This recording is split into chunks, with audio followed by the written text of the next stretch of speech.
À l'approche des élections présidentielles et devant la montée en flèche du Front National, les psychanalystes rattachés à l'école de la cause freudienne ont réuni à Strasbourg scientifiques, chercheurs, psychanalystes, écrivains ou encore travailleurs sociaux pour partager leurs points de vue et leurs réflexions sur ce que signifierait pour eux la prise du pouvoir par Marine Le Pen.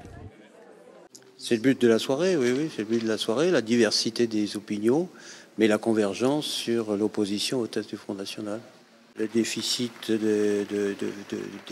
éducationnel, comme je le disais dans mon intervention, fait qu'un certain nombre de gens dans notre population n'ont sans doute pas les connaissances historiques permettant d'évaluer à l'aune de l'histoire justement les méfaits possibles d'une telle orientation politique. Ce que je voulais faire passer ce soir, c'était que derrière des messages assez clairs, plutôt racistes et vraiment antisémites aussi du Front National, se cachait une autre stratégie, un autre discours moins explicite, à savoir le sexisme et l'homophobie, qui sont aussi des positionnements qui divisent les Français et qui répandent la haine. Et c'est moins clair dans leur programme, c'est assez caché. Ils s'avancent masqués avec un discours féministe, soi-disant, laïque et aussi parfois dans la défense des homosexuels en prétendant que d'autres attaqueraient les homosexuels dans les quartiers.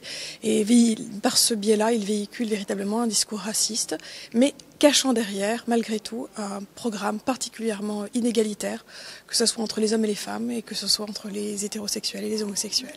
L'espoir pour nous, c'est vraiment l'Europe. Nous, comme pays, nous n'existons pas. Moi, je vais souvent en Chine. Il faut se rendre compte de ce que c'est un pays qui se développe. Si on se referme, on sera, dans quelques années, des gardiens de musée de la belle Europe qui montreront la belle Europe à tous ces gens qui viendront d'ailleurs. Il faut faire partie de cela, il ne faut pas les exclure, il faut travailler avec eux, et ils travaillent avec nous. Et je crois que d'ailleurs, pour un scientifique, c'est tellement évident que tout ce qui se fait ailleurs, ça nous profite à nous, et tout ce que nous faisons, ça profite aux autres, par définition.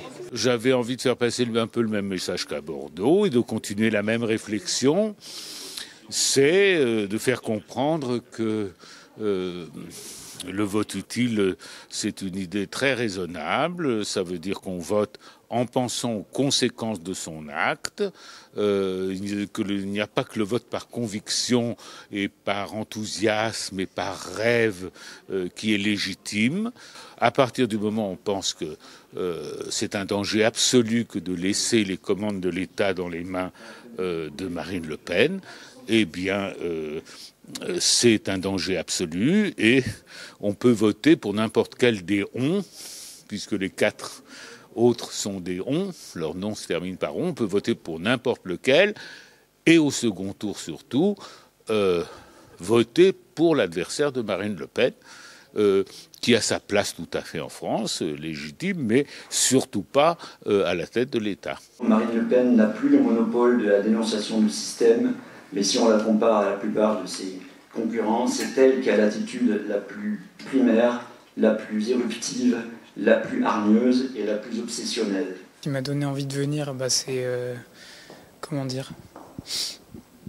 mon engagement contre le FN, tout simplement, et mon engagement aussi par rapport à la psychanalyse et à ce qu'elle peut dire de ça.